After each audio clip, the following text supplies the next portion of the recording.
Hello, ladies and gentlemen. It's your favorite paranormal investigator here with you. My name is Tim Sudano. This is Paranormal Insight. My picture just went away. There it is. It came back. Okay. So, once again, Paranormal Insight, Tim Sudano. Today, I should say, I have one of the foremost authorities in the Bigfoot realm with us. He's written a couple books. He's the guy who recorded or helped record the Sierra Sounds. Without further ado, Mr. Ron Morehead. Ron, welcome. Thank you. It's a pleasure to be with you. Thank you. So let's start back in time real quick. I'm going to play a video for us to look at real quick. You probably know this. It's kind of what got everyone's imagination going. This is the Patterson-Gimlin film from '67. Yeah, this is the original film. It's been digitized, obviously, but there it is. And we're going to see Patty herself walking across the field in a little bit. In fact, let me get to that right away. In fact, okay, that's the cameraman getting off the horse. That's why it's so rocky. And there she is. And man, does this just spark everyone's imagination when they first saw it. Do you remember seeing this when it was first reported? Well, we've seen it a little while later when it got popularized. Yeah. What were your thoughts initially? Well, we knew we ran across something significant up there, and we wanted to see everything we could. I wanted to learn everything I could about it, what's going on, because all they left us, they didn't leave us any clips like that. They left us some recordings and some pictures of some pretty huge footprints. Right.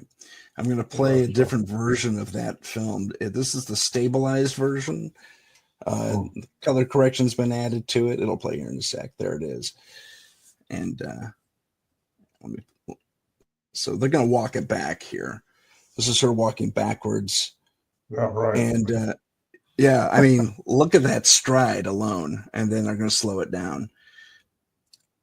Did MK do that, or who did that? I did not do that. This was someone else, but they definitely did a good job, I think. Not only cleaning up the film, but stabilizing it and making it a little more recognizable. Mm-hmm. So that's Patty. That's 1967. We get footprints, we get knuckle prints, and that's truly, and eyewitness reports, maybe a couple of photos from then up until your experience. Now, what year was your experience? Well, it was several years, 71 through 76. Well, actually through now. Okay. You still go up to the same place? 18, the last time I was up there, 2018. Okay. And you go up to that same location? Yeah, a lot of it's burned up now since California had its wildfires in 2018. Wow. When we were there, actually, it was real smoky. And anyway, the campsite's still there, but it's not like it used to be, even though the area's still there. I understand. At least the area is still there. So when you were up there and you took your recorder with you, what kind of recorder was it? Because I never got a concise answer. I didn't know if it was an old cassette recorder or a battery-powered reel-to-reel. No battery-powered reel-to-reel. I didn't know they made one then. We took little cassettes. And I had like this dual cassette. Yeah. But for the first one up there, I had a dual cassette recorder, RCA, and with stereo mics. And that's what I record a lot of my sounds very with. cool. Okay. But I've also you go now. Oh no! Oh no! Well, oh no! That's hard. That's disheartening. That is really disheartening. So I guess the first question I have, and I kind of know the answer to this because I've been hiking. I'm 52 years old. I was hiking up in the 70s and camping out and stuff like that too. When I was little, but the question I hear often, it's kind of a funny question, but I'm going to let you answer. Why bring a recorder in the first place?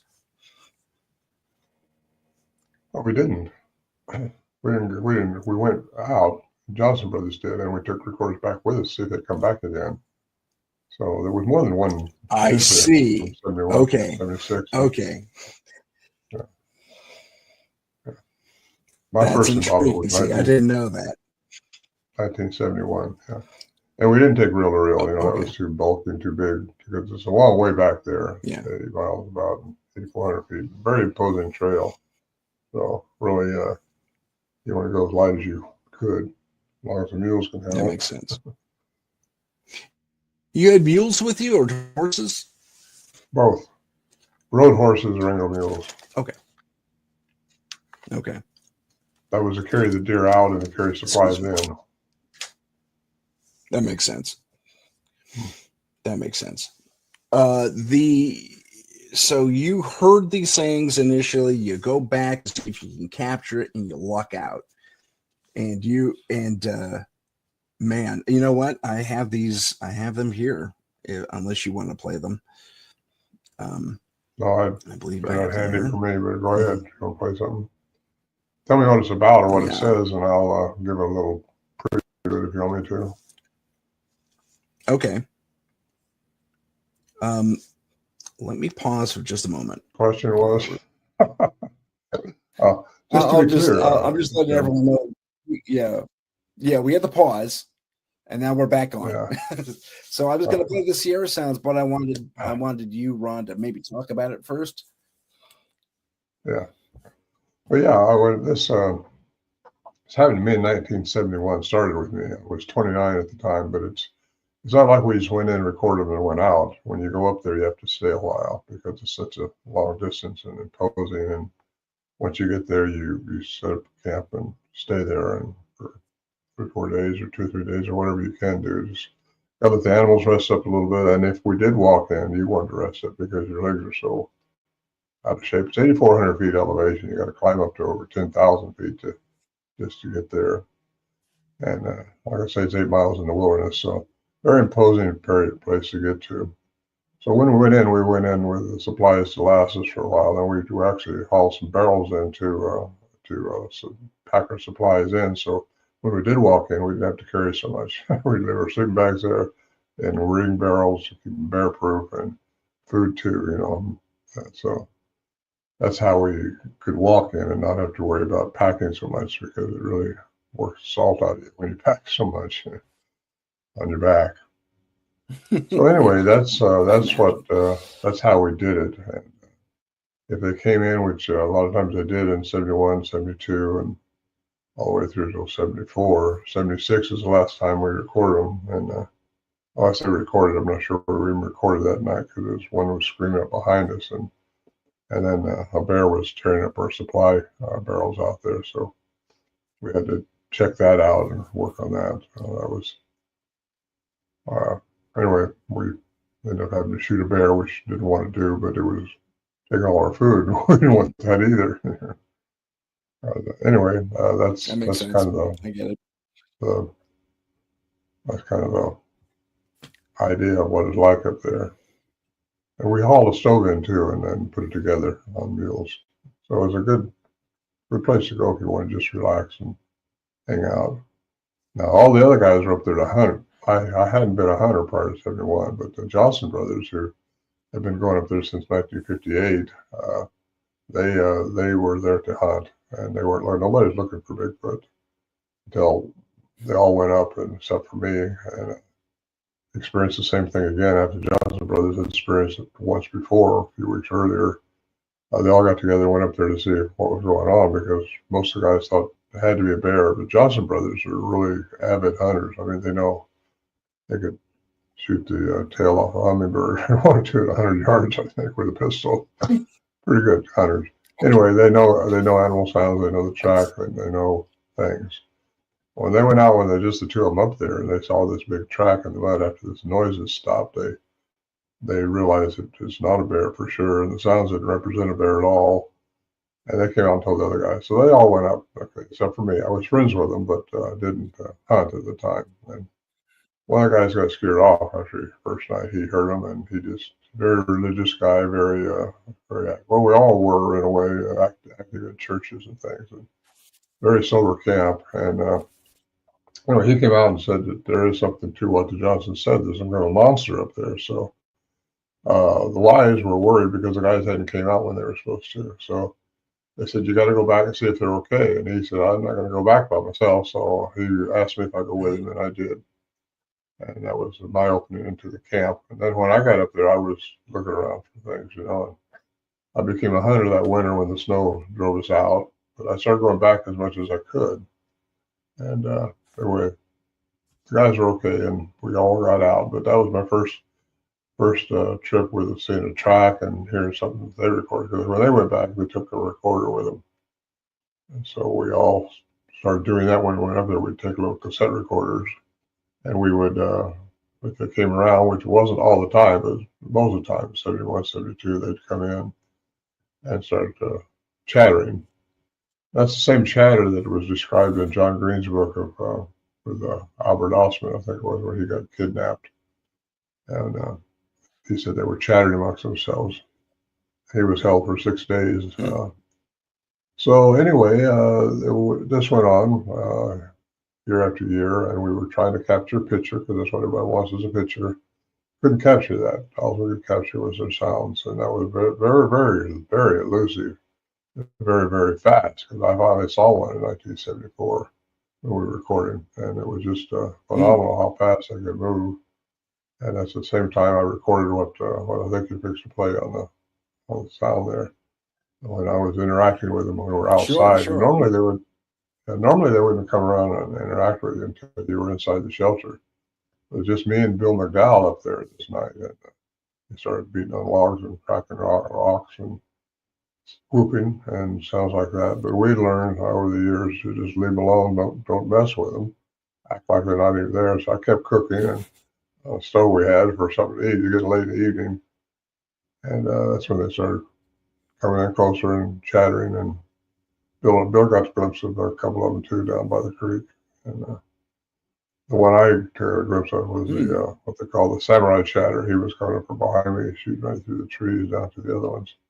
I can't describe him real good because it was getting dark, and there was a moon coming out that night. But what I saw was just bipedal imaging, streaking really fast down through the forest there to the other two. Similar, was that creature similar, at least in shadow, to what we saw with Patty walking across the bluff there? Well, it was going a lot faster. Patty was walking. This was like it was running down there. Right. Patty was walking, and this thing was hauling, apparently. But yeah, and it was a male. As far as physical description. Well, it was tall. I don't know. You can't tell. They're going so fast. It was tall. Obviously, they get tall when they get older. And this was a male, I'm pretty sure, because it's the one that did the samurai cry that had been coined years ago.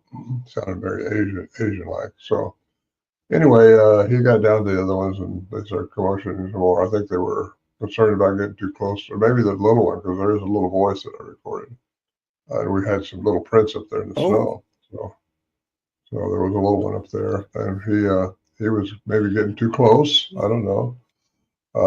But there's no danger because we wasn't even wanting to shoot at one. There wasn't even part of our parameters there. We just want to learn more about them and what we're dealing with. Because at first, when we started dealing with them all this time, we thought they were just some kind of ape that hadn't been identified, like so many researchers do now. But they're a lot more than that. A lot more than that. They're like a people, and I think I've discovered over the years that they have to have a human component to them. And that's not because of DNA, it's because of the studies we've had done on the sounds, which Dr. Curlin did in 1978, I think it was, somewhere around there. He wrote a paper on it, actually, and presented it to the Anthropology Unknown in British Columbia. And that was pretty unique because it showed it was above the human range, inside the human range, and below the human range. And it represented, the little clip that he studied for this represented an animal compared to the human vocal mechanism. It represented an animal that was over 8 foot tall. So that's that was good. But it wasn't until the cryptolinguist got a hold of it in 2008. Scott Nelson, who had been trained by the military, two-time graduate of the Military Foreign Language Institute in Monterey. And I had him vetted because a lot of people tell me they think they know what they're saying, but how do you know what they know? He had qualifications to transcribe languages. Yeah, military, retired from the military. Then he was teaching in school in Missouri at the time, but he heard these by accident. Came out and interviewed us, me and Al Berry actually, and asked if he could study them, and he did. And he said, there's a language here. We knew that, but we thought that. But the significance of language is very, very, very, very important. If only humans, according to Dr. Lieberman, Brown University, who's a cognitive research scientist, says only humans have the vocal mechanism for speech like we're making now. You put those three things together, and there has to be a human component to these things. Then I got studying very back into the religious part of it, or the ancient texts, and started looking into the where a lot of religions come from, and a lot of it's from the cuneiform text, which was written by the Sumerians in Mesopotamia, because I found out that there's a lot of discrepancies in what's been transferred. Because whoever starts to transfer, whoever does that, or it's St. Constantine, or it's King James, or the 16 or 36 scholars in 1611. Everybody changes what they want to create the power and the control. And when you get into the cuneiform text, that's where a lot of it, that's where the core of it all is. And so there's where I went with my studies, and still am. So just interrupt me anytime, Tim. Gotcha. I just chatter away for an hour or two. No, let me interrupt you here then. Interrupt you here then. Let's play those sounds. And ladies and gentlemen, this is a crude playback because the system didn't accept the files I had prepared. So this will be a loud playback, and do forgive the crudity of them. Here we go. Please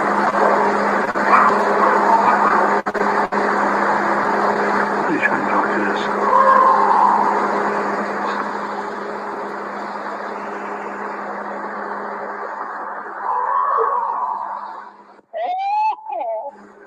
It's me. It's not me.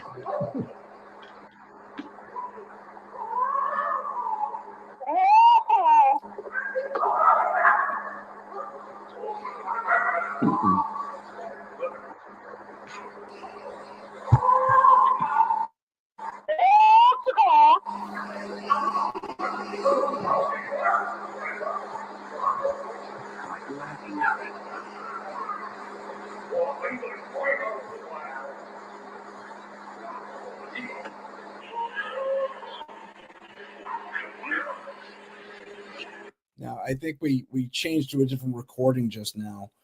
But that first section, I clearly hear language. Clearly.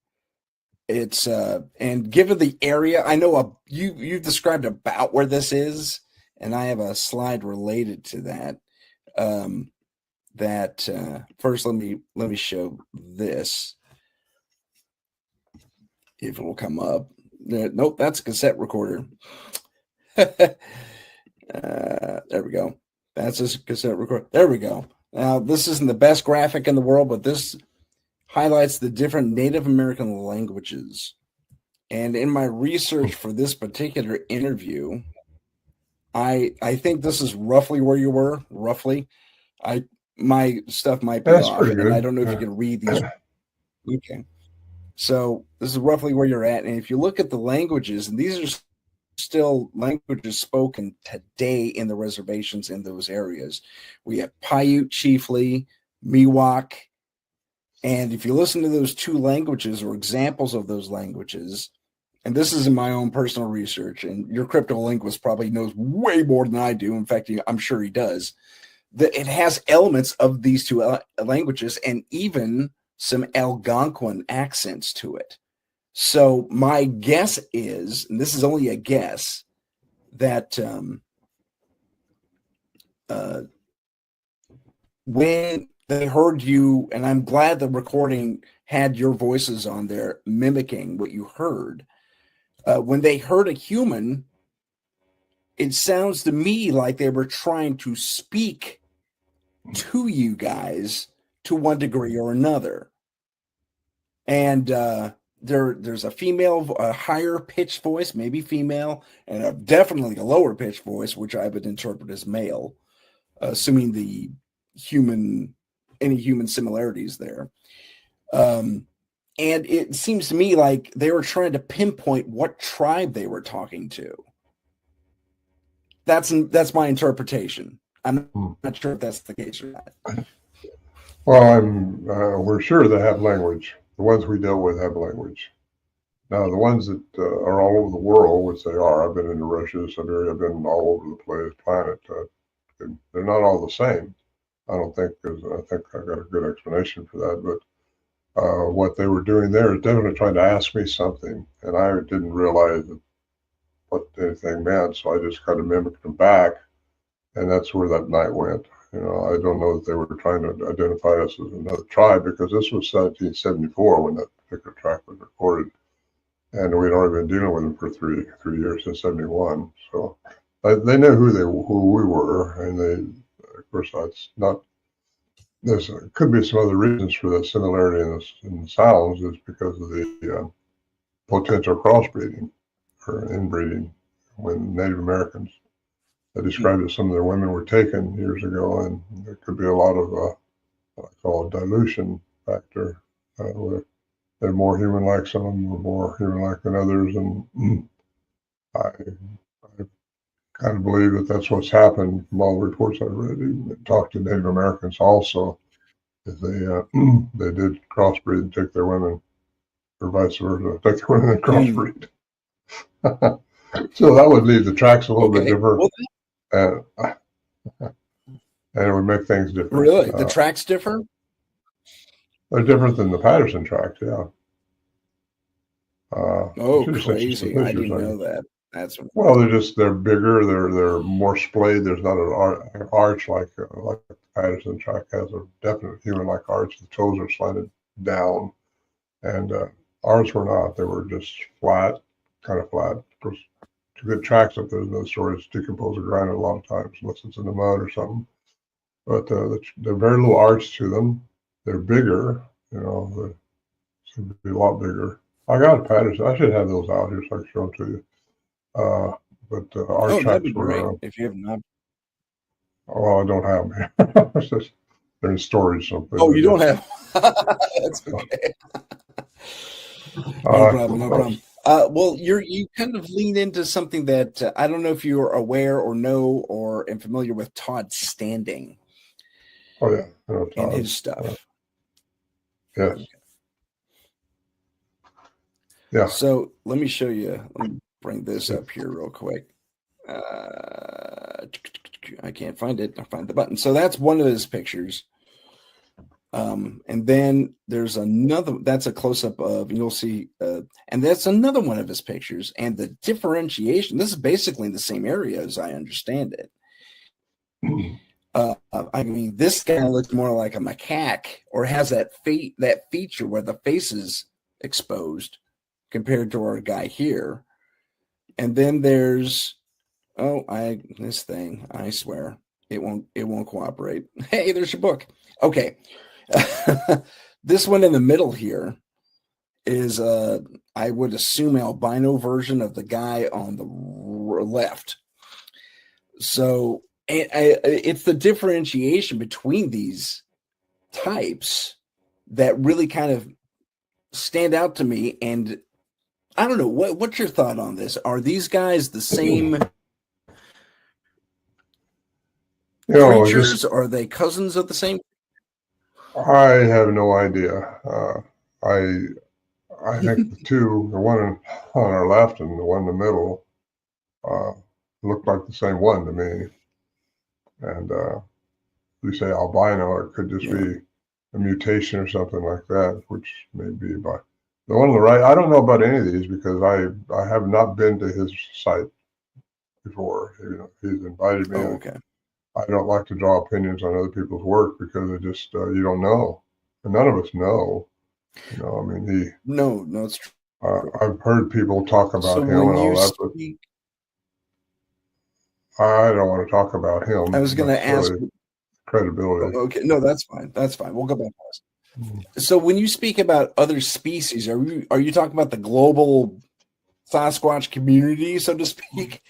When you speak about other species of Sasquatch, well, we have a tendency to put them all. Yeah. We have a tendency to put them all in one box, you know. And from what I can tell about other places, they're not all the same. And I think I get way back into the Anunnaki, into the DNA manipulation that different species have done on this planet to give us what we have now, which is differences in these things. And I'm not sure they all have the same agenda. You know, what we had up there were friendly, evidently, because they didn't eat us or carry us away or threaten us with salt and pepper. You know, we just didn't know. And we still don't know, but what I can tell about these other countries that have them, I've been into Russia, Siberia, and those places, and they don't have the same attributes, it seems like. But they all have one thing in common, which is stay away from us humans. If you see a camera or a recorder now, you may as well go away because they're not going to come around. I stopped recording up there. Now Go ahead. I was going to ask, to your knowledge / research, do you know what the visual spectrum of a Sasquatch is? Can they see infrared? I think they can, because we had infrared flash bulbs up there on a flash camera, and had it go off and never captured anything. You know, you could hear them out there, you could see them, and which I got another theory on that one too. But how long do we have on this program? I think there's something. Now an hour and a half. I try to stay within science on my ideas on what these things are, but I have been studying it longer than most anybody else, and I looked into what science might answer the enigmas associated with it, which a lot of people call the paranormal, but how they disappear if they can, how the different things happen that they. I mean, one time we thought our camp was being torn apart, the girls being ripped off, and all that stuff. Look out there later, and nothing's changed. Well, did they hypnotize all of us, or can they actually mimic those type sounds, or did they put us in another universe? I don't know. You know, those are kind of some of the mysteries. Sometimes you hear. Keep in mind, there's really no trails going back there to where we go. And one time I heard a car door slam outside there. Well, that's ridiculous. Time you think of, I heard of horses running down towards the camp, and that's not happening. One time I thought of kind of a tuning fork, a huge tuning fork right above us. We couldn't find the source of that. So there's mysteries that went on. Lights that happened. I did see a UFO up there once, yeah. And so Al Berry, who had a master's degree in science, he's the one we took in there in 1972, who recorded a lot of sounds too. He was looking for a hoax. He couldn't find one, but he maintained there has to be one. Nothing can do this, you know, but not leave signs. And the only thing they left us was their voices and huge tracks, prints. Because you can never find a source of how anything happened up there. So this got me out of classical science because it didn't make sense in classical science. It put me into quantum science, which fits all the things. Quantum science is a science that's it's recognized all over the world, and it works from the atom all the way through the cosmos. So many think it just works in the micro world. Well, that's not true. It works everywhere. However, you don't see it because it's out of our dimension. We only see within frequencies, and we're made out of frequency, energy, and vibration. Everything is made out of that. And according to Einstein, if you can find the frequency of anything, you can change its matter. So if these things have the capability of finding the frequency that takes their matter out of our perception, then they could turn into energy only. And that's when the trackwaves would stop and they wouldn't have a density to them after that. So trackwaves do stop. I've heard those reports for years, and had it happen to me too. And my daughter, she had a sighting. We found the trackway. So how does that happen? How does through energy and matter transference? They do transfer. That's a fact. They discovered that physically in CERN in 2012. So for these people that say they saw one disappear, I don't discount them at all. But it's not paranormal, it's science. I mean, there's a science behind the paranormal, let's put it that way. And it's quantum science. Well, I mean, about this book. There's this that old adage. I'm going to show you the track. Please do. There's a track we got in the snow, one of the tracks. Get it right up to the camera. Get it right up to the camera if you can. Oh, wow. Look at the spread on that. That's amazing. That's on this quantum book. Yeah. That's what I mean by different. That was, I think, 19-inch track, 18 or 19-inch. Wow. Well, I got some pictures up there. Anyway, I got back into the Nephilim and all that in the biblical days, but I had to get further than that because some things just weren't making sense.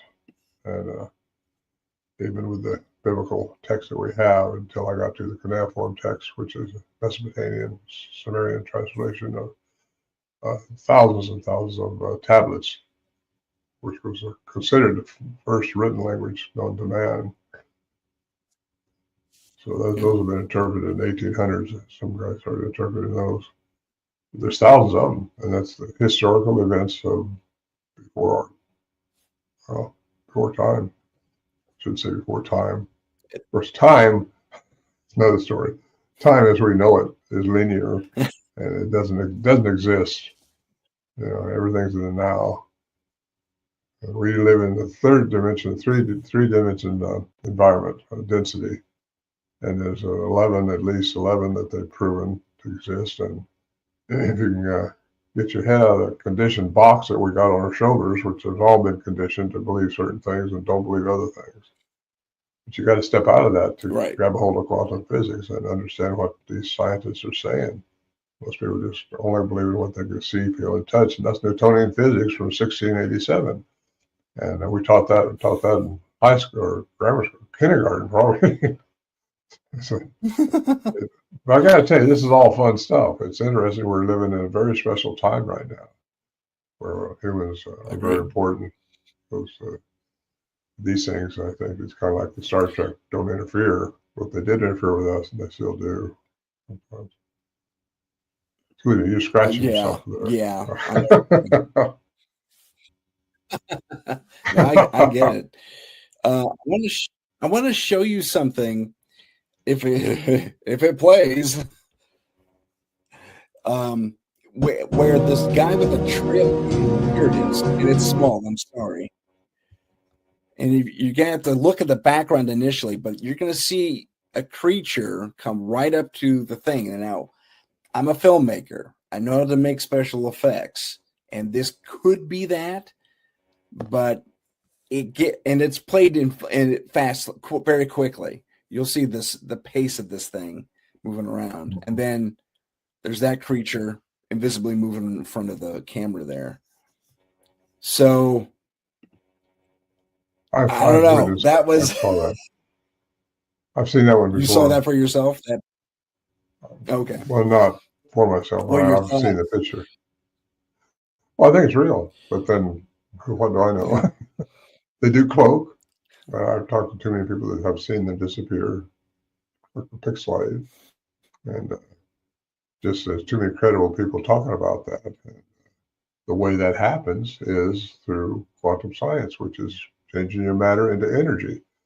And we can supposedly do that if we can learn how. We just haven't connected all our dots together within our own self. We're very special people, humanoids. So been given dominion on this planet. There was... Sorry, I didn't mean to interrupt you.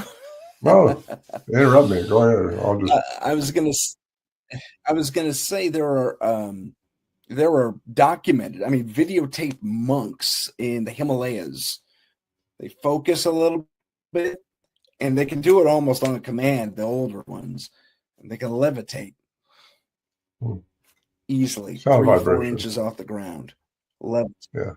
Oh yeah, and and they could just do it just by focusing, and whoop, off they go. There was a guy in Japan who basically had a martial arts of some sort, but he developed a way to push things, kind of like in Star Wars where the Jedi's push things. Telekinesis. Yeah, telekinesis. Good stuff. So if we can achieve that, what makes us think other primate type individual species couldn't?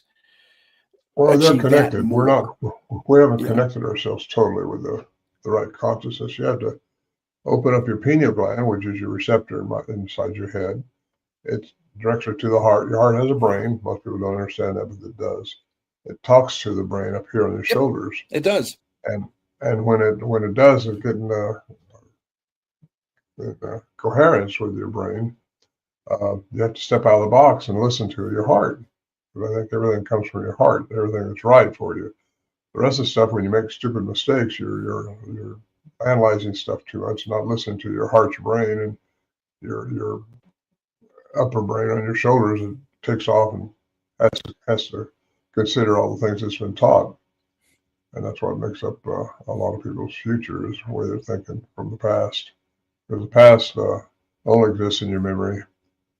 And your brain only knows what's been taught. Unless you are able to connect with everything and listen to your heart, and it'll tell you a lot of things. Everything's right anyway. I believe that. I mean, they actually. What I was going to say is this. Proved that scientifically recently. Yeah. This recent book. Well, I was going to say this recent book has got a chapter on levitation. It talks about the monks a little bit, and fantastic! It's all sound vibration. Yeah. Let me add that. That's it. Yeah. Let me add that to the thing. There it is. I got both your books here. But this one, this is your second book. Your first book was Quantum Bigfoot, and actually, this is my third Bigfoot book. Yeah. Was. Oh, I'm sorry. Here's my Bigfoot's first your book, third book. Yeah. Okay. Let me get this thing off the screen so we can see it. Voices of the Wilderness. And there's a documentary being made on that now. Oh, okay. Voices of the Wilderness. Fantastic.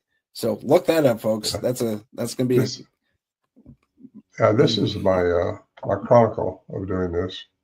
It comes with a download that you can download the sounds that I'm talking about when I talk about the sounds. Fantastic. My first book. Yeah, and there's 26 sound bites, I think, on there that you can download. It's got the download link on a certain page. And you download that and you can hear the sound I'm talking. Or it's all this download on my website, ronmorehead.com. It's all downloadable with CDs. I got 2 CDs and 3 books. I'm putting that together right now, ronmorehead.com, so I can go across a ticker. And if I could spell it, that'd be even better. Add banner. 10 and Morehead. Is that it? That's it.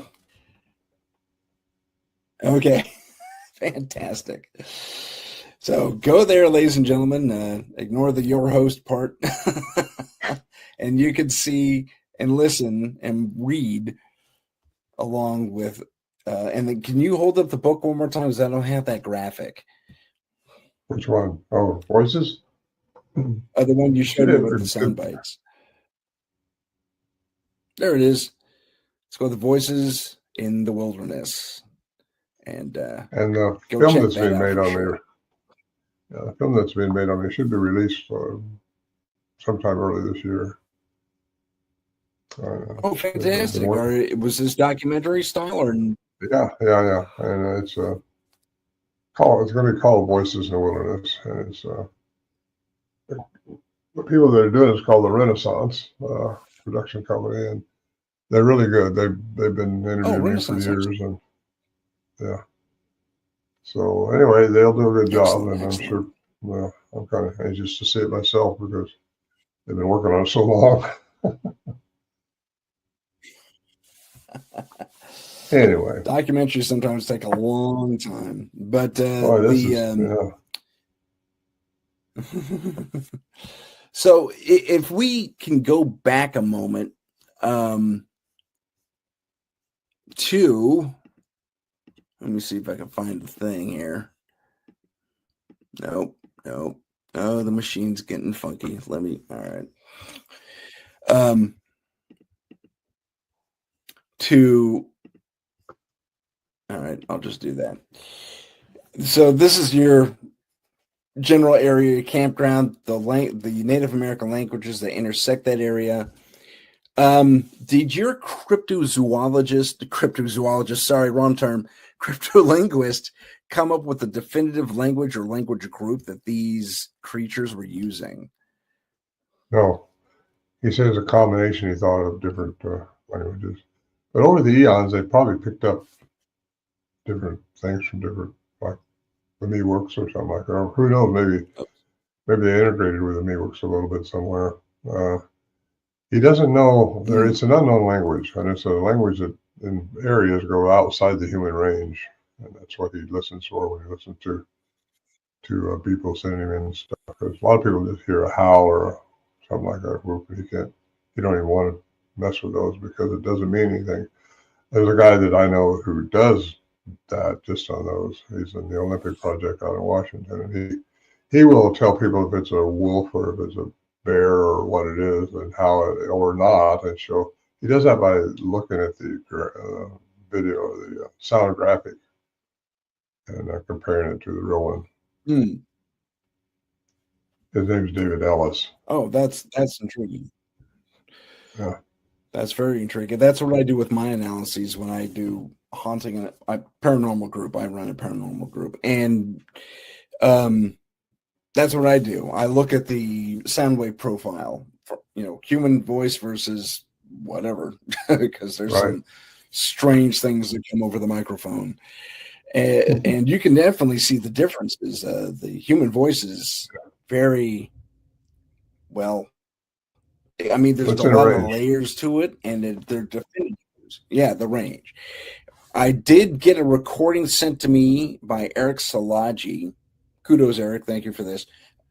Where during the interview he was doing of a woman who lived way out in way out in the sticks. I mean, she was pretty isolated. And she interacted with Sasquatch almost on a daily thing, not necessarily face to face, but she leave him little treats like little Mike and Ike's or something like that. And she whoop back to him all the time. Well, she does that prior to the interview. Hey, you want to hear something kind of cool? She says to him, whoop, and she gets an echo. She gets a response almost immediately. And it was close, according to Eric. So they go inside her house, they do the interview, and they're talking about her experiences.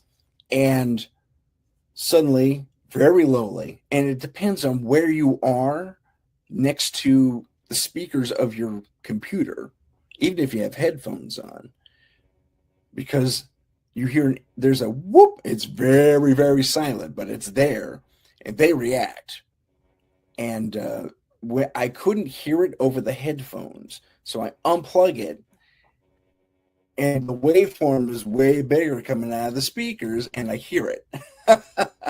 And when I analyze it, that little thing is right at 20 megahertz and extends a little bit below, and it barely registers. It was in the distance. It was heard from inside a house anyway, but it was intriguing to see it that low. So that was in the infrasound range, pretty close, which is amazing. Yeah. I'm surprised that Mike caught it so clearly. Really? What kind of recorder was he using? He was using a digital recorder. I think he was or it could have been his Rode recorder, the RODE Rode recording system.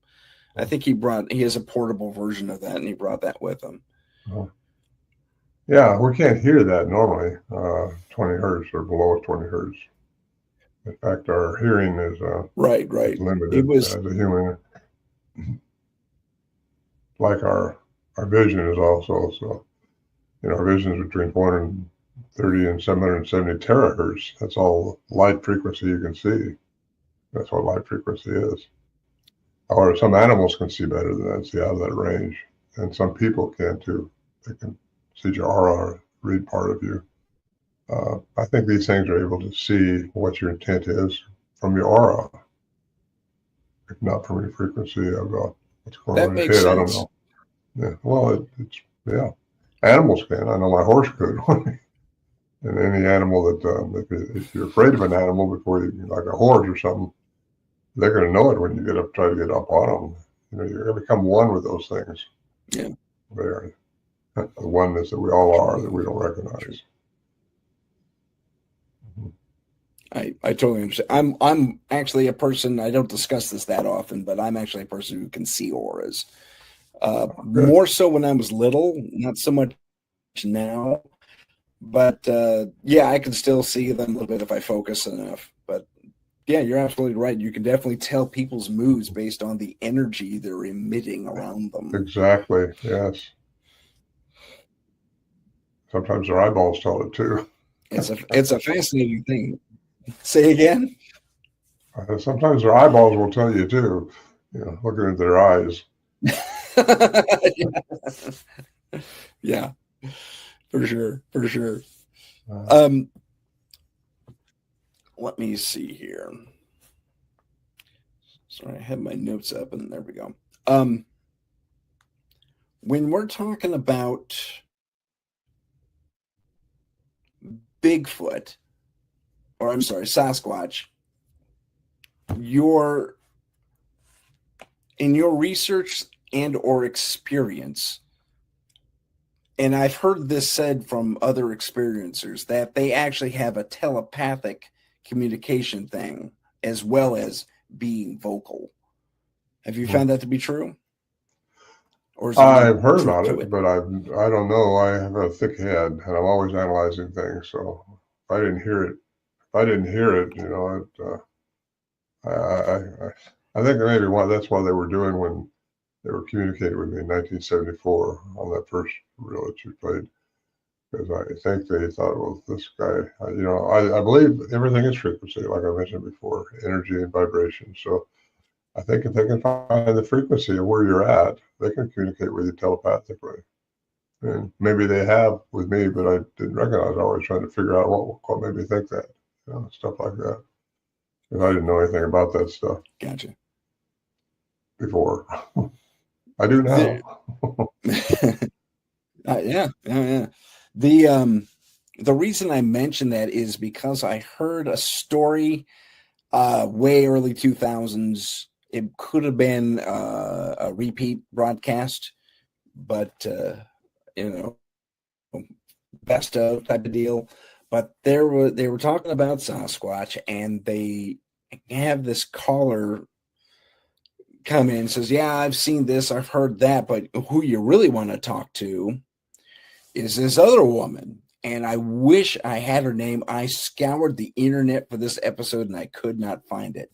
But the story is, and she calls in, this experiencer, and she says, I'm out. I think she was somewhere in the Colorado hills, not the Rockies per se, but in the hills around the Rockies. And I'm hiking through, and I planned to be gone for like a week, so I didn't bring much. And so I crack open an old tree, and I find some beetle grubs, and I start eating them. So it's real survivor type stuff there. And, knows her stuff. And the broadcaster, I forget if it was Art or if it was the other fella, but he says, oh my gosh, really? You do that? Oh yeah, no problem, she says. And that's when I hear someone say, hey, off to one side. And I turn my head and there's no one there. And it was very clear, she says. And she says, hello? No, doesn't get a response. And so she's kind of leery, but she keeps trucking on this trail she's on. And she finds this little brook and fills her canteen. And she hears it again. Hey. And she turns around again, and it's coming from behind her this time. And she turns around, and she sees this creature. And my arms are the tree. Go like that. And then with their head back, and this the classic Sasquatch, roughly 8 foot tall. And she's kind of she's taken aback by it, but she says, "Hello there." She's inquisitive. She's a little welcoming, even in her tone. And this guy steps out. Big Sasquatch guy steps out, and cautious, still hangs by the tree a little bit. And he says something to the effect of, "If you're hungry, come with me." Now, here's the kicker. He doesn't speak words. This is all telepathic, according to her. And she says, okay, she recognizes the opportunity, apparently. And sure. Trepidatiously, she follows him. And at one point in this forest, she gets super dizzy. It's like she hit this weird section of the forest that was really making her just super dizzy, and she passes out. She knows she hit the ground. When she wakes up, she's in a cave somewhere, and she can hear water running like falls. And so she makes her way out of the cave, and it's this weird little utopia of Sasquatch. And some are bathing, some are drinking, some are tending to children, smaller Sasquatch. And this guy, she recognized him because he had a weird little mark on his cheek. He had like a gray streak or a scar streak or something like that. Walks up, and she's still in the mouth of the cave. And when he walks into the shadow, his eyes kind of light up a little reddish, according to her. And again, he speaks to her telepathically, says, "You passed out. Are you okay? You won't come into any harm here. Just, don't touch anything. Don't interact with anyone without my say-so." And apparently she stays with these creatures for like 2-3 days. And when it's time for her to go, they say to her, "We have to go now. It's time for us to move on." And then he does this interesting thing where he keeps looking up. You mentioned UFOs before, and he keeps looking up, and she picks up on this cue as he's trying to speak to her, right? Again, telepathically. And she says, "Where are you going?" And he says back, "Well, we're going home." "Where's home?" And he communicates to her more in a visual sense, telepathically, again, gives her the star system, very specifically, where, what the star system looks like, how many planets, and all that fun stuff. And suddenly she gets this wave that hits her again, dizziness, and she collapses. When she wakes up again, she's exactly back where she first encountered this creature. So she has no idea where this lake or pond or wherever these falls are at all. But she goes home, and she sits on the story for months and finally tells her daughter. And then word gets around, and that's when the guy referenced her in the show, like maybe 2 or 3 years later. I think I know her.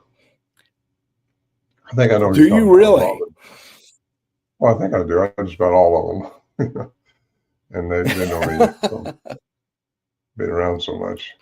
I've been in this circle for over 50 years. I thought that was... Yeah. There's not too many that I don't know. I was going to... That's fantastic. Can you get any of them on the show? And I'm just teasing. You don't have to. But the one thing that struck me about this is the communication of a star system. And he also alluded to, if I'm not mistaken, if I remember this correctly, that there were 2 types. There were those from the stars, and there were those that were native here, or supposedly native here. So, right.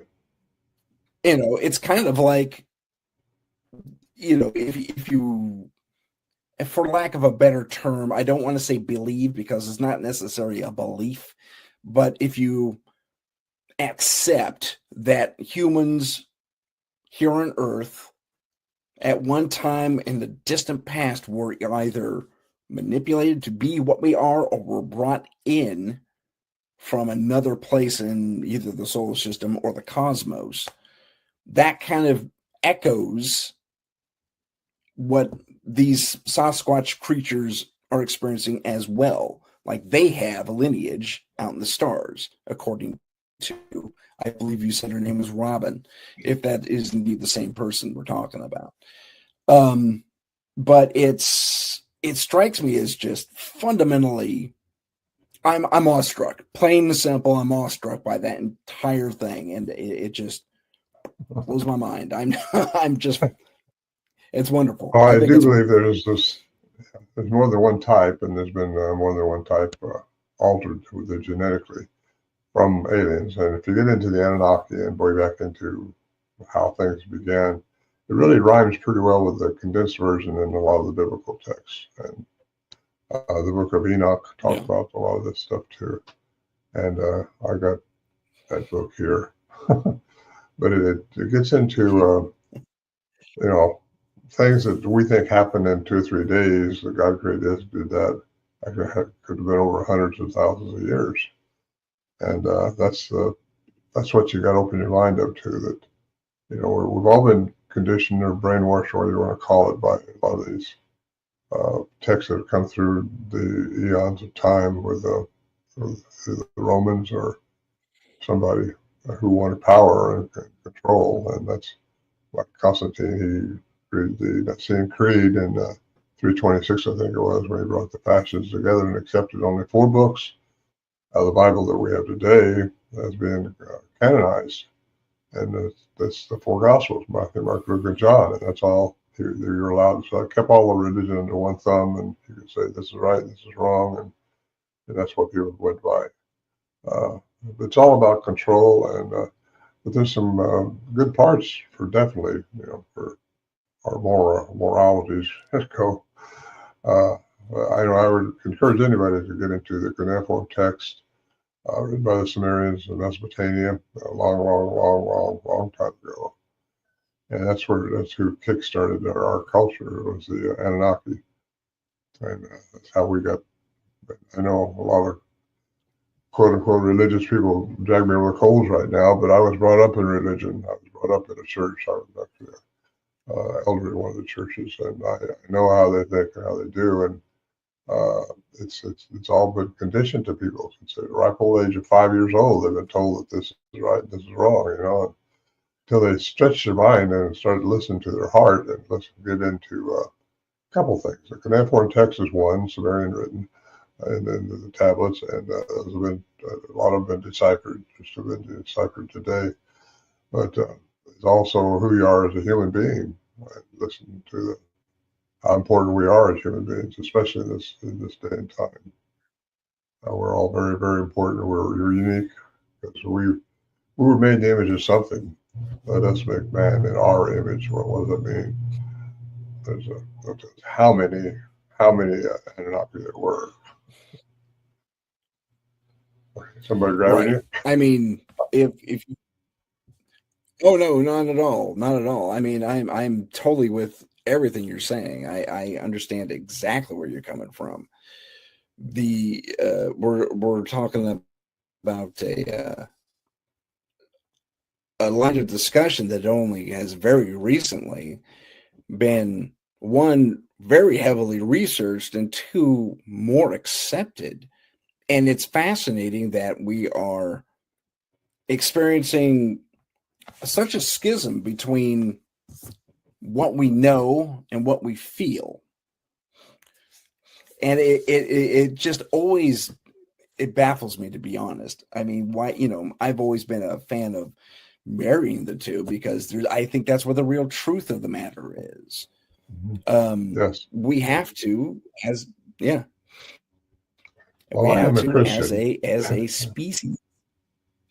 As am I. I'm a Christian, and I will stay that way, because I believe the Christ consciousness is what we have to put is what we have to connect within us.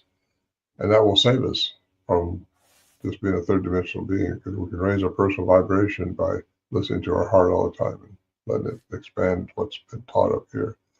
But the Christ consciousness is what the Jews were looking for. No, they were looking for a warrior king.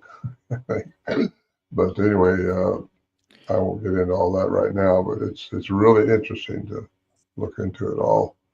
Very interesting, especially when you're a Bible scholar, or you think you were, and you've read all that stuff, and you realize some of it just didn't make sense, all these gospels that were not canonized, they're out there, like the book of Enoch, that's important. It talks about all that. That's just one book. There's also and yeah, that's just one on the list of many. Ron, we're going to take a brief break. I have to do a station ID, okay?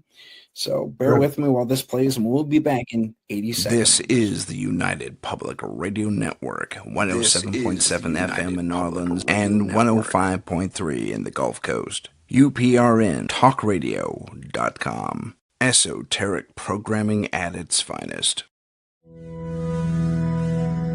Symbol. The trident, gifted to us by the priests of Troy Xenos centuries ago when one of the first monster hunting teams out of Corinth battled a contingent of Vrykula that had infested their temple. After the victory over the monsters, the head priest declared, "You are three lances acting as one, not unlike Poseidon's mighty trident of light.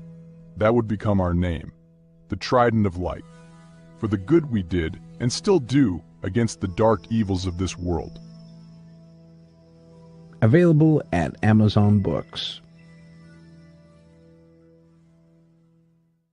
Follow us on Instagram at paranormal.insight. Stay informed on upcoming shows, ask questions, and see what chilling paranormal stories we're following.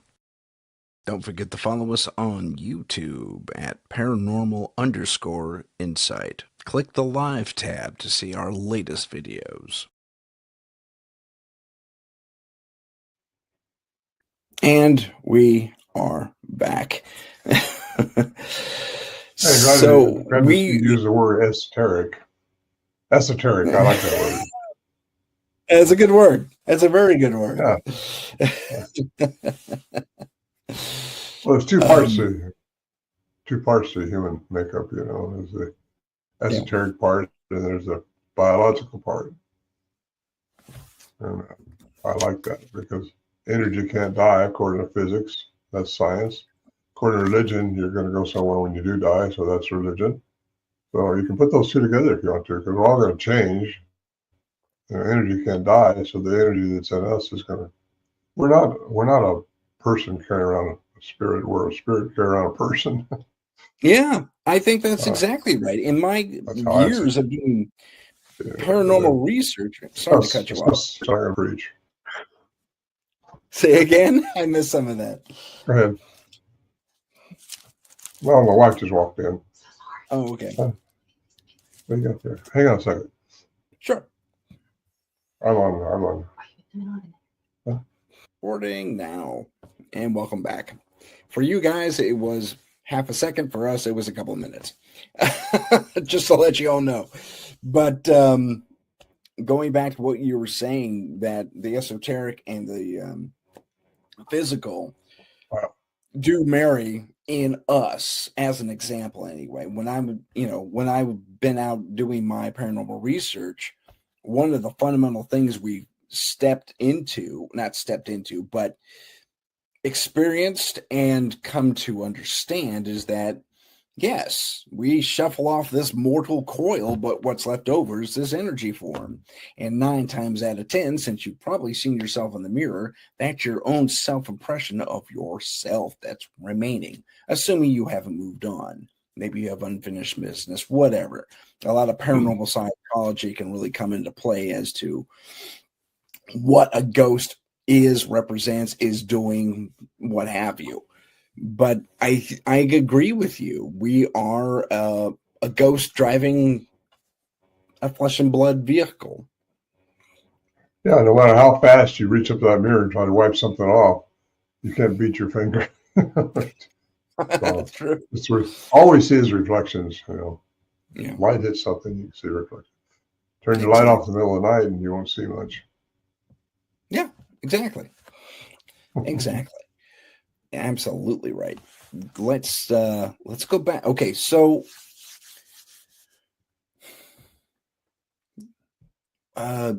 yeah, that thought went away. Let me look at my notes real quick. When you're up at the sea, okay, I'm sorry. Let's talk about your appearance on that show, Killer Bigfoot in Alaska. Fantastic show. I watched it all the way through. I was very intrigued. Now you did. That was fun. You did an amazing thing. You played the Sierra Sounds at the Sasquatch up there. And there were some interesting reactions from what I understand. From what I saw. I don't know what happened off camera. Well, I don't know either. As far as a reaction to that, I know we did get some reactions, but I warned them not to play that because a lot of people played those and been charged that by Sasquatch or Bigfoot. And if we don't know what really is up there, I do believe they have something up there, though. I really believe that. And if they were around at that time, which there's several factors went into my thoughts on that whole thing. Years ago, when that Camp Portlock got abandoned, is when they were timbering a lot. They were overfishing it, and also they were mining the area. So a lot of stuff that went on back there was probably things that just didn't please these things. And really, I think if everybody showed more respect for our planet, we get along better with what was up. Because some strange things are going to show up here pretty soon. And we need to be prepared for it. In fact, we're being indoctrinated to it now with all this UFO stuff. And you're going to see aliens. I've been hearing about a countdown. You're going to see aliens. You're going to see a lot of stuff. Mm-hmm. But that's when you need to know who you are. There's yes. We keep getting a glitch on the line. It looks like it's okay. So you're at Portlock, you play the sounds, you get reactions. Now, let me ask you something, because there was a lot of stuff that happened at Portlock that seems to me would have had only benefited from your experience. So I don't know if they even did anything, just took you to the camp, had you play the sounds, and you took off, or did you happen to walk around to all their special points of interest on the island or on the bay? Yeah, I was there. Because there was an obelisk. Mm-hmm. Yeah, that place has been there a long time, and you don't know what the history of the Sasquatch is there, but I gotta believe they've been around that area for a long time. They probably didn't like the way it was being timbered, because I got a special chapter on timbering too, how special trees are, yet we keep cutting them down and use them for firewood or whatever, and I don't think they like that at all. In fact, there are some people that have claimed they saw them go in and come out of trees, and that sounds weird. But they can change their matter into energy. They change their matter into energy. They can probably go wherever energy is. That's why you hear a lot about around power lines and around where they're clear cutting too, because we're really screwing up this country, this world, and I think we got to change it. It's got to change. We got to change, and we are going to change. But I don't know if it'll be in our lifetime or not. I'm getting older. So are you. So I mean, yeah, I think we're going to see something this year, maybe next year. Just too many things coming out in the open. Too many whistleblowers out there, and high profile for whistleblowers too. That talk about the dark stuff that's going on that we didn't have anything to do with. Anyway, we just need to be ready for it. Know who you are as a human. Agreed. I couldn't agree more. There was a so what did you think of the different areas on Port Block? I mean, you had the old cannery, you had the old obelisk, and there was a couple other significant points there. Did any of those resonate with you as being, well, probably the cannery more than anything? That was just kind of Well, like the cannery's not there anymore. And open foresting. Cannery wasn't there anymore. There was a few old pieces, machinery pieces that strung out afterwards. Yeah. And one thing that we all noticed was that tree that supposedly caught on fire when we was pulling out. I don't know if you remember that part of the scene or not, but no, it's a huge tree. It's was up there, and it's just it's one they didn't cut down right in the middle of where the village used to be. The cannery. Oh, the spooky tree. They called it the spooky tree in the show. And it's got something special about it. But they asked me if I'd go back there again if they could put it together, the production company. But I said certainly I would, because they treated me right. They had a special place for me. I mean, anyway, it's quite intriguing to be there. But got a helicopter in and helicoptered out. That's fun. That's always fun. Helicopters are fun. I like them. They're fun. Yeah. I was a renegade helicopter pilot too. I liked him. I'm a pilot myself, and I took some helicopter lessons, but I've owned several airplanes in my past too. I'm in my 80s now. It's just I've had a life, really good life. Yeah, and I'm glad. I've had a lot of experience. Awesome. That's all we're here for, Tim, is the experience. That's all this three-dimensional thing is all about, is our experiences. But more important than the experience itself is how we respond to it. That's where the ethereal part comes in, because the more and the better you can respond to negative things and respond to them in a positive way with love and compassion, the better off you're going to be frequency-wise. That's how we get out of here. That's how we get out of this third dimension. Otherwise, you got to come back and learn your lesson somewhere, somehow. Yeah. Pick up where you left off, maybe. Who knows? Now, one thing that happened after you left Port Lock was they had the spiritual team come in, paranormal investigators, kind of like what I do, but they were more psychically oriented, and they claimed, at least on the face of it, maybe I misinterpreted them, but they claimed that the Bigfoot they were seeing, the Sasquatch, was in fact more closely resembling a forest entity, and also a dark forest entity. And they actually brought in this device that pumped some special combination of holy water, rosemary, and something else. I can't remember what. And it basically looked like this big machine gun looking thing, and it just spit out this vapor. And they went around with this thing and blessed the whole mountain. And they said decidedly Christian-based prayers, which makes sense. And they cleansed the entire thing. Do you think, one, that was a good idea, and two, do you think they seem to think it was effective? Do you think said effectiveness was because that they were experiencing some sort of dark force that was either emulating a Sasquatch, or perhaps was a Sasquatch that was gone dark or bad? Because there only seemed to be one of them. Well, there's more than one. Whatever you can believe in can happen. So if they were believing that, it would happen. So that's what I'm saying. They believed the negative part when they were being shot in the late 40s. I imagine if these things were around and then they would have shot at it, and that probably pissed it off. And there's got to be more than one anyway. And you're in Alaska, these things were said to be 15 feet tall. And, it's just... I've heard that. Well, a lot of theories about all that stuff, but it's Interesting stuff.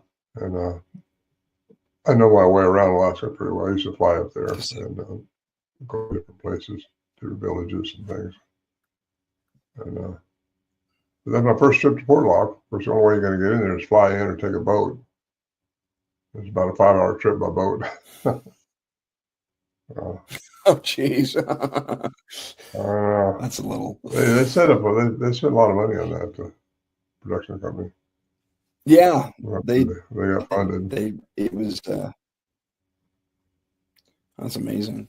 Now, let me ask you something regarding. Sorry, I gotta look at my notes here. Vocalizations of these creatures. During I keep having to go back to Portlock, but one of the fellas there heard someone in his ear literally talking to him, but we couldn't see anyone there. And I was curious to know, does Sasquatch have that ability to throw the voice, or are we dealing with perhaps a Sasquatch that was out of phase? Did he actually hear it with his ear, or did he sense it with his brain? He said he heard it. Actually heard it, but it wasn't mind speak. Or if they can tune into your frequency, they can transfer whatever they want to it, to your brain, to your senses, I should say. And did anybody else hear it? That would be my question too. And no, he was alone. Yeah. Well, then you got to question if it was mind speak, if they found his frequency and just saying that to him, or if you actually heard it. But if you heard it, that's okay too. I mean, we heard it for sure. Again, though, if they can change their matter into energy, you might, or I shouldn't say it, but they can get out of your perception. There's two things they can do. They can either transfer into energy, go into another dimension, or they can get out of your perception, which is only the light frequency that I mentioned a minute ago, the terahertz frequency, light. And if that's the case, they would still leave a track, probably. And that's what a lot of people witness, is the tracks being made, but nothing being seen. And that's, I know David Paulides did a sequence on me up at the Sierra Camp. I took him in there in 2018. Yeah. And they reproduced a light bar that went by our tent that night, and just kind of concerning. You don't know what it's going to do. You don't know what it's all about, but it's just a phenomenon that happens. And anyway, so many mysteries we just don't know. I got my theories on a lot of them, but that's all they are, is theories. It's based on quantum science, most of it. So anyway, okay. So based on what you just said there's something to be said for. You said there was a phase shifting to where they were just out of phase with our space time, and maybe we're interacting with this one fella on the show, and versus doing like a transmedium thing where they're actually entering an alternate dimension 2 hours. Whether next door or not. What do you think, if any, is the motivation between being able to do that? Is it a hunting game? Is it I don't know. Do you have any thoughts on that? Yeah, I think they toy with you. They play games with you, and they think that we think we're smarter than them, and so many researchers do, and then we're not. These things have some abilities, because I think they were recruited prior to Homo sapiens. And I think the troglodytes, cavemen, they're the type, they did evolve. They're really hominid, and they've been messed with also genetically by an alien, I gotta say, something from the cosmos, or something from here. I think these things are down in the ocean, a lot. And it's just so much is going on that we have a tendency to think of everything as a bubble, or, like, here's Bigfoot, they're all the same. That's not true. It can't be true. Think about it. I mean, no. And just so many things that we don't understand yet. I think we live in this third density environment, and we can't do anything about it till we die. And we still can't do anything about it. So come back and correct our wrongs if we had some, and all of us do, or graduate from this and understand our wrongs.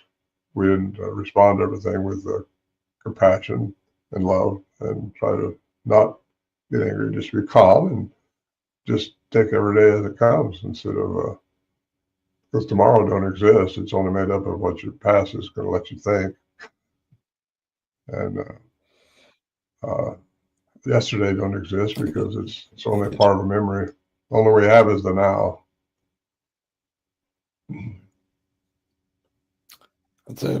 That is deep. I mean, I appreciate it too. That's fantastic. So let me ask you about possible misidentifications, and we're kind of dipping into Native American lore a little bit here. I'm referring to the Wendigo, supposedly brought on by the act of cannibalism. You're transformed into this creature, but is that really what's happening? I tend to think not, that perhaps these were just misidentified Sasquatch way back when that maybe bore from an alternate dimension, as you have suggested. What are your thoughts on that? Yeah, well, it could be. I mean, there's hundreds of names for these things all over the world. And what they are is like the dog man, it's all that stuff is, if Bigfoot can exist through genetic modification, anything can exist. Yeah, I mean, Skinwalker Ranch is a good example of that. For sure. I saw a photo come out of there, or a video, excuse me. And it wasn't too well known. I mean, there was a little bit of hype around it, but there was this, it looked like a cat at first on the mesa, and it was on this little tiny ledge down the mesa face a little bit. And this cat sees the camera, scurries away, and then gets up on two legs as it exits behind this little rock. And it was the most fascinating thing I've ever seen in my life. And if it was CGI, it was very well done, because they matched the color grade, they matched the film rate, they matched all kinds of parameters that would make this a fake. And it was so well done. If it was CGI, I tend to think we may have glimpsed something ultra dimensional, or however as you want to look at it. But energy. I want to go ahead. I was just going to say they could change forms. I say they, whatever they is. My daughter saw Bigfoot. Well, that kind of leads me. Okay. Oh, at Skinwalker or by our camp?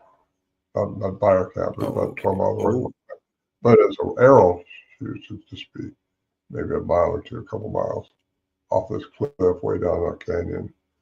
And that's when I had to be taken out because I cracked some ribs from a horse fall. And anyway, Scott Nelson was with the cryptolinguist, and we never could get to camp. But we worked our way around the horses, and he drove my horse trailer and the horses because I couldn't move very well. And anyway, I got over there and camped out with my daughter, who was in this canyon, and she got early that morning because someone was messing with her tent, and my granddaughter was with her, and they saw this Bigfoot, or she saw this Bigfoot go across. It just thrilled her because my granddaughter got out for a walk on this dirt road, which was a couple hundred yards away, and she thought, well, she'll see it because it ran right towards where she was supposed to be.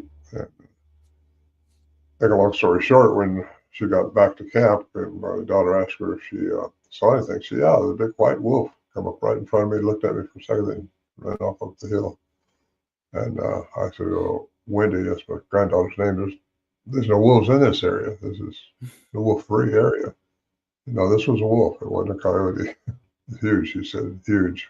And anyway, that's the direction to where we think they hang out on this cliff bank and some rocks or something.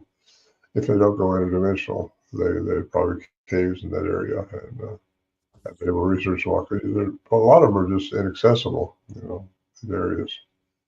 But anyway, they got to stay somewhere, or they have to just disappear.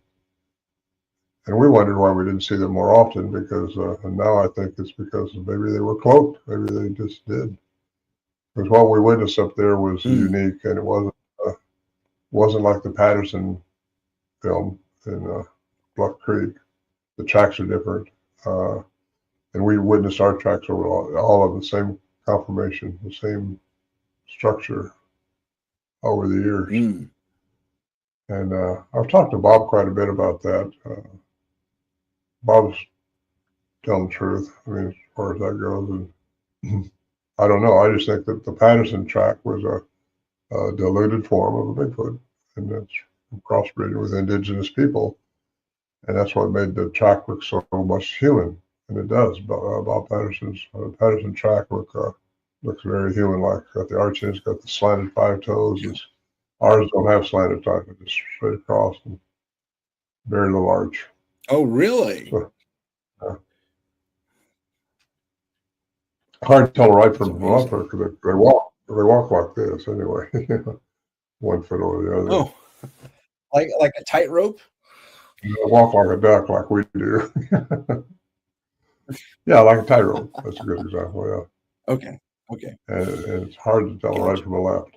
Yeah. Oh, that's very intriguing. Very. And I've had a lot of people tell me they've seen tracks just like the ones I got in my book. Oh, very cool. That's very cool. Would you say that? Well, okay. Let me phrase the question this way. There's this alternate dimension, and we have these creatures peeking through into ours. From what I understand, my research combined with your research to a degree, this has been happening forever. I mean, it's been happening for a long time, this weird interaction. So are we then part of a multi-dimensional, I mean, this is kind of what I think, we're part of a multi-dimensional Earth. Like there's one side, there's the other side, there's maybe 4 or 5, 11, like, some have theorized. Is this what we're seeing, this crossover? Because I'm not aware of any humans that have gone to another dimension, although there are stories that, Yeah. We chime on that? I will chime in on that. Sure. I think we have, as humans. I thought you were going to say something. I am. Your mouth is not moving with the picture I'm seeing right now, so I'm not hearing what I'm seeing. Okay. We as human beings, Homo sapiens sapiens, have the ability to reach all the dimensions within ourselves. We have all that ability.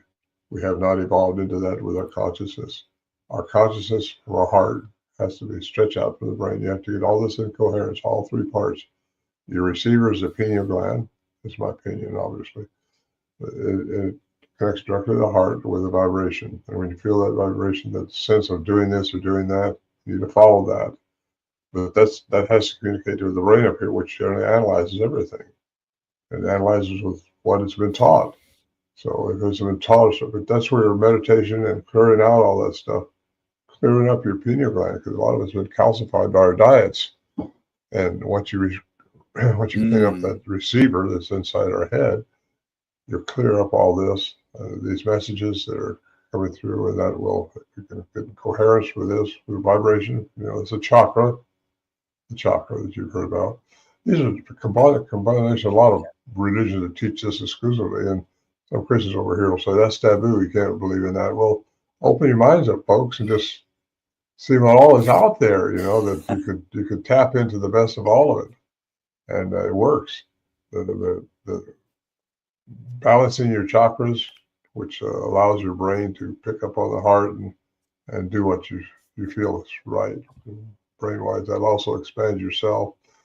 Get into the vortex, get into research and studying. I've been doing this for 50 years, and it's just, I can't get enough of it. I keep delving deeper. I get you. I'm in a similar boat. I'm the rabbit hole. I never evade the rabbit hole ever. Well, if you're in paranormal, you are. It's very hard. Yeah, it's tough to not follow that.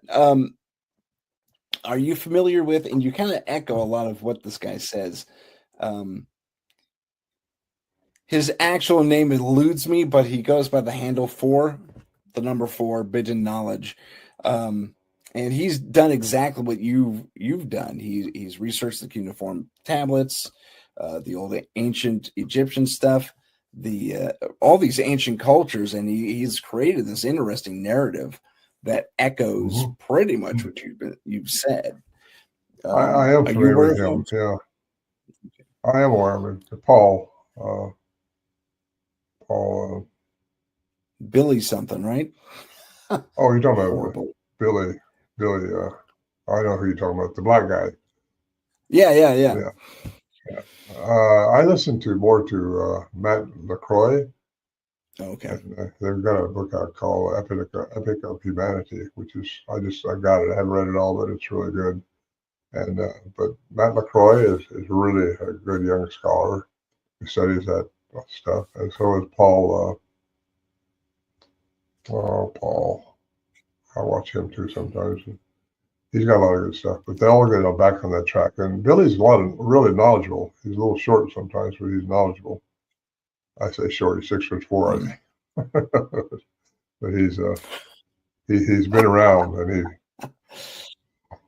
he's been around, and he knows a lot of his stuff. But he also, I think, gets off on. I shouldn't talk about him. He's a good man. I'm not going to talk about anything I see wrong. He is a good man. I enjoy what he has to offer. I got to research these other folks you talked about too. I feel like I fell behind. I dropped the ball on that, so I'll dig into these other guys too, for sure. That sounds like Paul. But he does. I was going to say Paul and Matthew McCoy. They're together quite a bit, and they also ring in with Billy. I want to say Billy Carson. Is that his name? Billy Carson. That's him. Matt LaCroix and Matthew McCoy and Paul Anthony Wallace. Paul Anthony Wallace. Yeah. That's Gotcha. the other one. Okay. And they all echo some of Stitch's work.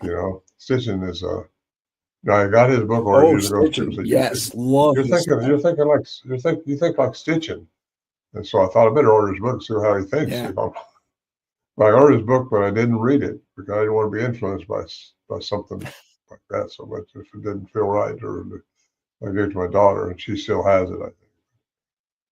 Anyway, there's a lot of people on the same track that we're on right now, and I think it's coming to that because I think there's a whole awakening fixing to happen. I think that's what the 2012 Mayan calendar was all about.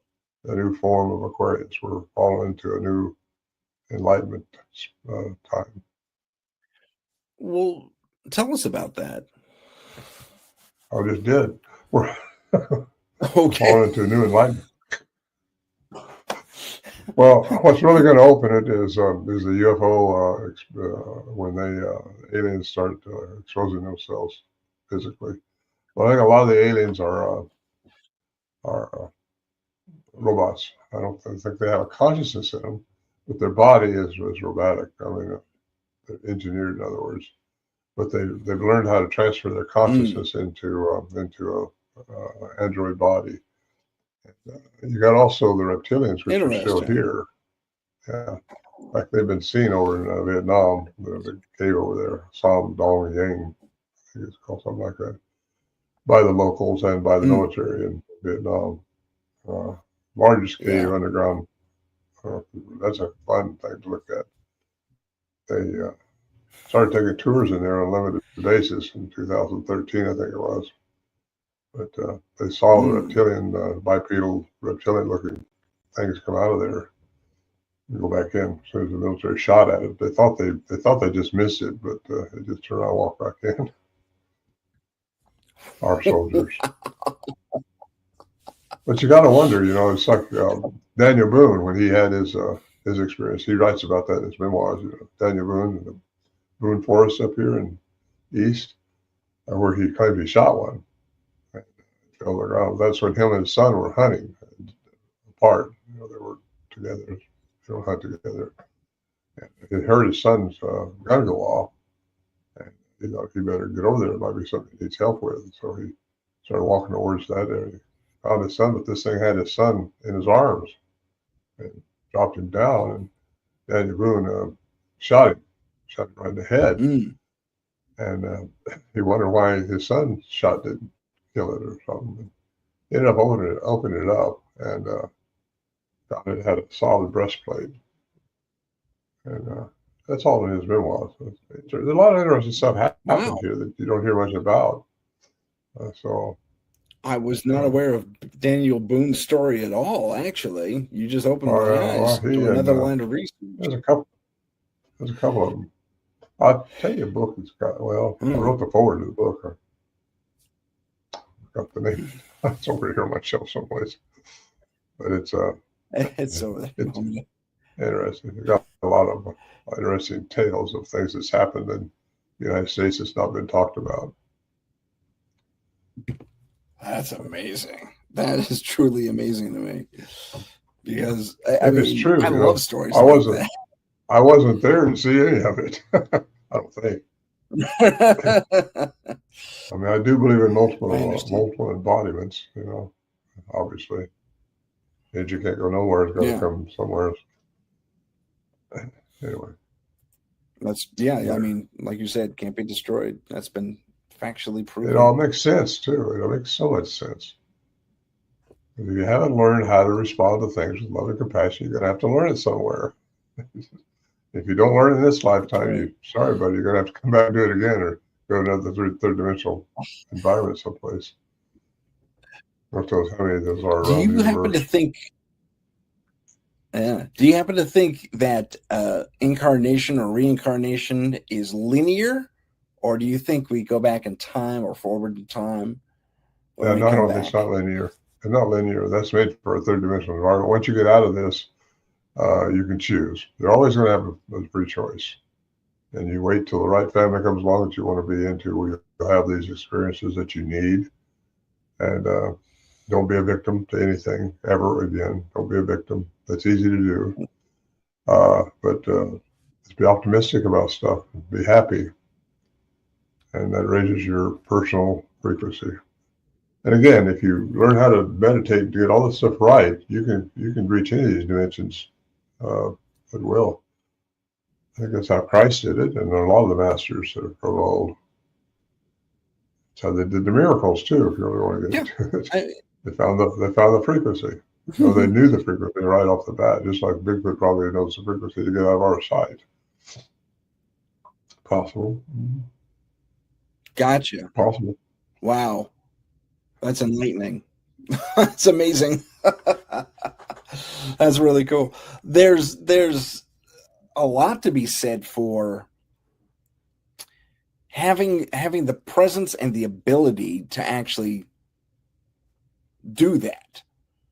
Because I've had trouble meditating. I mean, I'm doing it wrong. I'm not breathing right. Who knows? I really need to focus on it, and that is a goal for myself this year.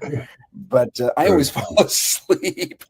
hate to admit that, but I'll just nod off, and I feel horrible. There's programs. There's legitimate programs that'll help you into that. It's hard. It's not easy. You got to train yourself to blank out and just receive, because your pineal gland's made to receive, but I've seen why people want to pray and ask for things instead of being still and knowing to receive things. No, I don't think. I think time is linear just for us here. So you can get out of this. You can, anyway. Or are you of the mind that? Sorry, I interrupted you. No, go ahead. Okay. I don't know when you're talking and when you're not. Yeah, this setup's really funny. Anyway. Are you of the mind that we have a finite number of tries, or do you think we just keep going until we get it right? Because I've heard schools that get right. Both. Well, you keep going till you get it right, or time ends for us for this dimension. The whole Earth ends up vibrating higher into the third dimensional planet that we're on, which is a theory that's out there that the Earth is trying to do that now. I think you either got to change before that time is up, before we destroy what's left of this planet or ourselves. No, you're going to go on. Your energy can't die. It's got to go somewhere. So it's either going to go to another system somewhere, and you'll have a choice. But who knows what you'll be involved in. But you'll have a very open mind. You won't have any more questions. It's all going to be answered. That's just how I see it. But you can't stop. There's not a limited amount. No, you've been here since before the energy has. Gotcha. Now, I had an interesting experience related to this, and my viewers and listeners will know this story, but I'll relate it to you. When I was first getting into paranormal investigation, I had an opportunity to sit down with a circle of males, believe it or not, all men. They were all men, and they were all psychic to one degree or another. And they kind of met up like once a month to just kind of share experiences, do a little meditation. And I was chiefly there because of my own personal past experiences, I was chiefly there to get rid of my fear and to better understand what a spirit was. And how to not be afraid of it and all that fun stuff. So they said, okay, fine. You're the target tonight. And they put me into a very light trance. Like I was aware of my surroundings, but I could still, in my mind, I could go places very distinctly. I was impressed by that by itself because I've been to different people who, I tried to be hypnotized. They couldn't hypnotize me. Even at the big shows where they had the mass hypnosis guys up there, no luck at all. So both clinical and non-clinical attempts failed. But this group and this one person specifically managed to get me into a trance-like state. And in that state, he says, okay, what's your experience? I described this experience I had with a ghost when I was like 3 or 4. And she scared the living bejesus out of me. And it wasn't a dream because I woke up my mom. And there was one piece of evidence that really kind of stuck. And that was, there was a light that turned on by itself before this ghost walked into the room. And back in the 70s, if you know anything about 70s or earlier construction, the light switches were kind of high, especially for a 3-year-old. Even if I jumped, I couldn't hit that thing. So it wasn't me turning on the light. And so the ghost walks in, scares me. And that was kind of the hang up I had. I didn't want to be scared again. I don't want a full-bodied apparition walk in all bloody and messed up like you see in horror films. And I didn't want to experience that. So I wanted to get rid of that fear more than anything. So they say, okay, if that's your experience, let's see if there's anything else prior to that. So I'm going to ask you to really focus and go back before you were Tim Sudano, before you were you. What's happening? Just go back a little bit. Where are you? And the first words out of my mouth, and mind you, I'm kind of semi-conscious of this, and I couldn't believe my own words. I mean, not that I couldn't believe them. It's just that they hit with such. It was a knockout punch, really, and it was. Well, I'm not from Earth. Oh, okay. Where are you from? And I said, well, it's kind of hard to describe, but if you head toward the Orion constellation and you go to the arm of the galaxy, the Orion arm, you go into that nebula and you turn toward the center and you keep trucking a little bit and then you turn out toward the center and you turn out at a sharp left, I guess. You're pretty much going to arrive at this little system that we can't see from Earth because it's behind the arm of Orion. And I think, well, according to the visuals I was getting, these individuals, these people, and they were humanoid, at least in my perception, were the influence for the Egyptian culture. They had the same eye makeup, even in this advanced state of being. They held very elaborate sarcophagi for their burial rituals. I mean, there was even an advertisement about it. They had very similar hieroglyphic language and depictions, along with something else that wasn't quite hieroglyphic. A more refined version of it at the very least. And it was, the men had gold eyeshadow, for lack of a better term, and that little curl you see on some of the depictions on the Egyptian walls. And the women were way more made up and coiffed and the whole thing. And it was just an amazing experience. And they were so technologically advanced. If you want to take Star Wars, for example, and you go to Coruscant, that home world with all the ships flying around everywhere, that was kind of what it looked like. Wasn't quite that popular, that heavy, that densely populated, but it was pretty close. And my experience there was radically different. In fact, it was I was at this crux in society. I'm talking the global society, if not the galactic society, of these people. They were shifting from a more scientifically based sociology to a more religious based sociology. And if you spoke out against it, if you expressed that you felt you were moving backwards, you were pretty much arrested on sight and hauled off somewhere. Well, that's exactly what happened to my other self. I voiced my opinion against it. It got reported somehow.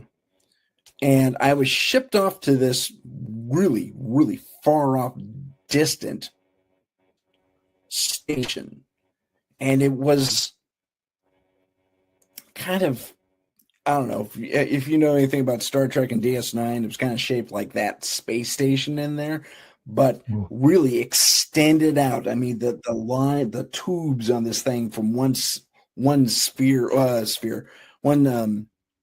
circle, a ring next to the outer ring, and was immense, maybe miles, easily the size of a planet, but it was just this spoke wheel kind of structure. And my job, I'll never forget, I said this out loud. My job was to take souls that were coming from my home world and send them back to my home world. Souls, not kidding you. Souls. That was my job as this prisoner. And I always had, I was a technician, a scientist of some sort, and I'd worked out a way to sabotage the system. And every day I said, I could just break this whole thing and just break it. I could just break it. But I kept thinking my kids, I had kids in this other life, and I couldn't do that to them. I something about giving them some random soul was somehow horrible to me. So what I did is, in my final days, I managed to program the machine that wouldn't receive my soul, because it'd just suck it out of me. It would send it somewhere else, and it ended up here on Earth, and that's when I wake up from my trance. And I'm bleary. I'm a little out of it, but I'm super relaxed. And you were talking about that earlier. I'm super relaxed and feeling okay despite everything. And I look around, and so help me, there's this being made of energy. If you know what TV snow is, you probably do. It's filled with a TV snow kind of like quality, and it's human shaped, and it's peeking out from behind this bush. And then I see it reach down, and so help me, it throws rocks at me. Little rocks. They weren't that big. They were little rocks. And I kept saying, "Are you seeing that?" And he said, Yeah. you definitely connected with something. And that was pretty much the end of the meeting. It was like, hey, time to go home. So I thought, oh, all right. Wow. So I had this really profound experience. And it was time to go home. Yeah. It's not like you might have come from the Anunnaki system, or, you know, where the... Yeah, I mean, I was flabbergasted by that revelation, you know. And fear is something I like to talk about, because people wonder why we didn't have fear up there, or because we've been dealing with them so long, we realized they weren't going to eat us or carry us away or something like that. So we just became kind of complacent with it, and just want to record them, experience them, and stuff like that. So really, I've been criticized. Well, you were been out of there in a heartbeat. Like Joe Rogan said, no guy could handle those sounds well. You got no place to go, number one. You're up there because it's dark. You can't get out of there in the dark. And plus, we wasn't afraid. And I think fear is your enemy. If you can control your fear, you will get a lot further with understanding things, because fear is only your lack of understanding generally. Because nothing can hurt you as a human being unless you allow it. That's how I see it. I agree. Well, after that experience, especially, I agree. Well, after I was interacting with them that night, I wasn't afraid of them, and that's what some people can't understand. How we were afraid. Well, what's there to be afraid of? You know, they're not going to. They could have hurt us anytime they wanted to. They could have threw a rock and bopped us out of this world. You know, just tore our shelter apart and grabbed us and bit our heads off, probably. But that's not what they're about. Right. I think they were really doing this, trying to convince me to talk about this stuff today, 50 some odd years later, because it's coming out to light now. It's called the Enlightenment Age, and I think this is part of it. This idea of the podcast, probably why COVID happened, you know, so we can get on these podcasts all the time, and I do these quite often. I love that. That's fantastic. The cosmos wanted this to happen. So absolutely, yeah. It's there is a time limit for this. Yeah, so I would just encourage everybody. So if we're of that thought went away. I'm so sorry. I had a thought lined up and it went away. I got to write these things down. Oh, man. I usually have a pen here, too. Oh, I do have a pen, but one of those pens that don't write.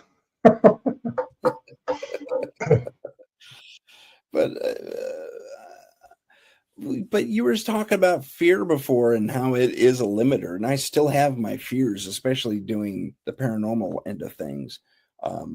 And I'm working on it. I mean, I really have. I'm intent on getting rid of the bulk of these fears.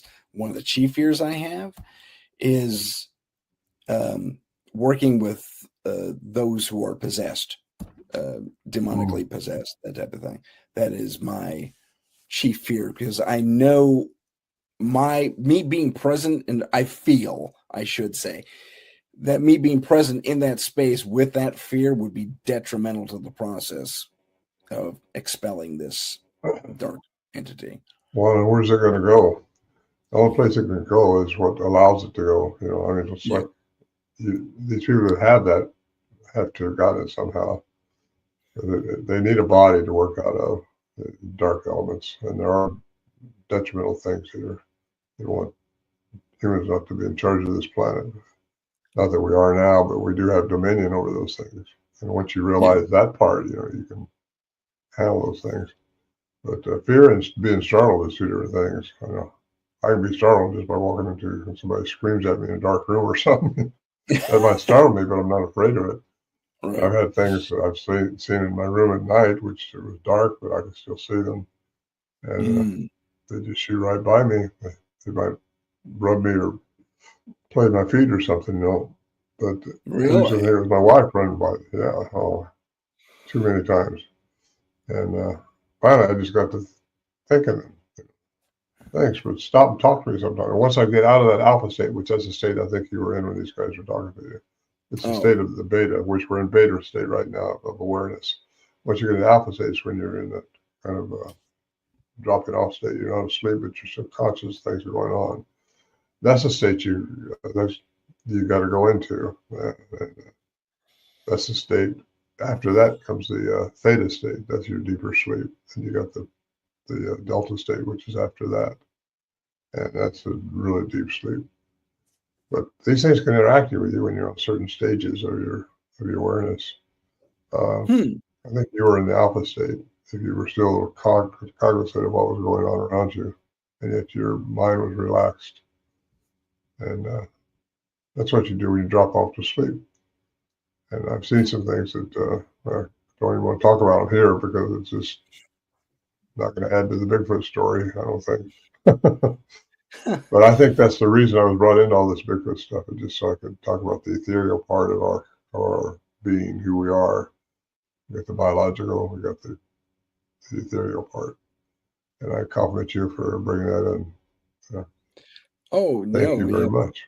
Thank you. I mean, I didn't even consider the various states of consciousness when I was experiencing that.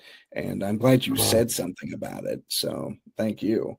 That's phenomenal. Cool. Yeah, it'll all come to light here before too long.